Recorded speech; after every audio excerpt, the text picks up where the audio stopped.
Hey folks, the horror nerd Todd Staruch here at the annual Scares That Care weekend in Williamsburg, Virginia.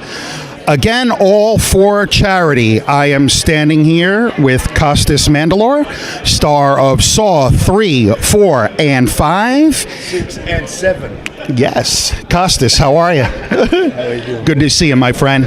So what brings you down here to Scares That Care? Well, number one, charity. Joe, the boss, invited me, and anything to help people. Awesome.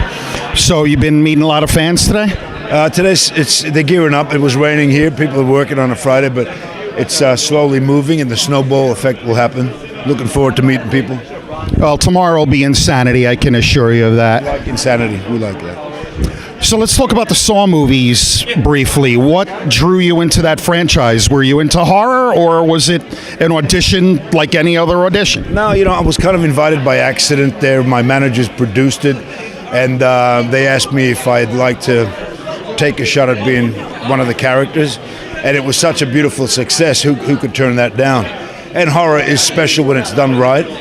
And I ended up being a part of it, and I was mentored by Tobin Bell. The other actors were great, and the ship was sailing, and I jumped on, and the main thing I wanted to do was not screw anything up. And I ended up being the longest-serving survivor.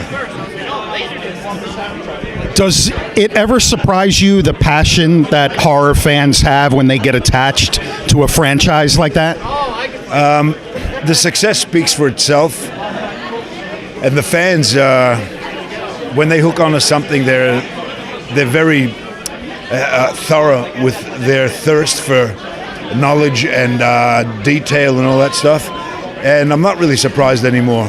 But the people on the other side cared about the fans enough to keep it going in a respectful and intelligent way.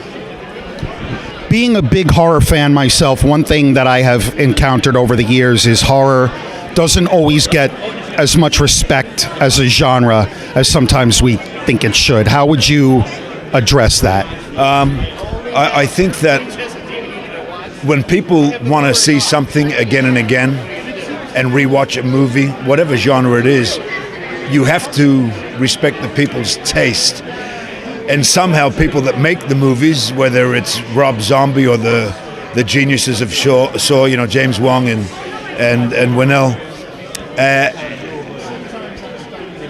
it doesn't matter what anybody outside thinks. It's who's dedicated to it and who keeps coming back. It's like, if I like that rock band, I don't care that you think that they're one note. I like them. So, like-minded spirits stick together. Exactly.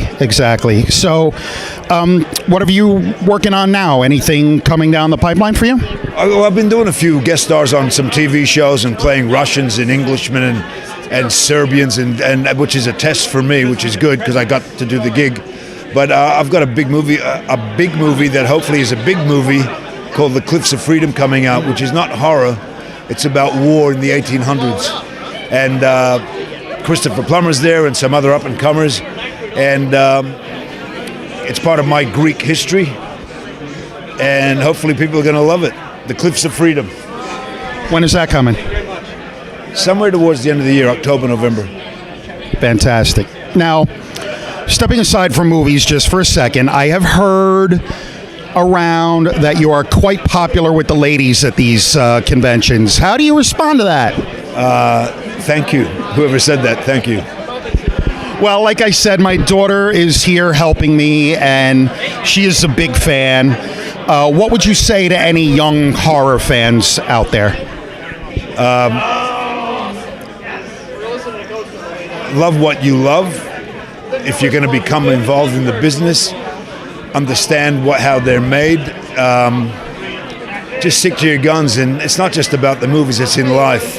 And I think your daughter, who's behind the thing, should be in front of the camera because she's special and cool.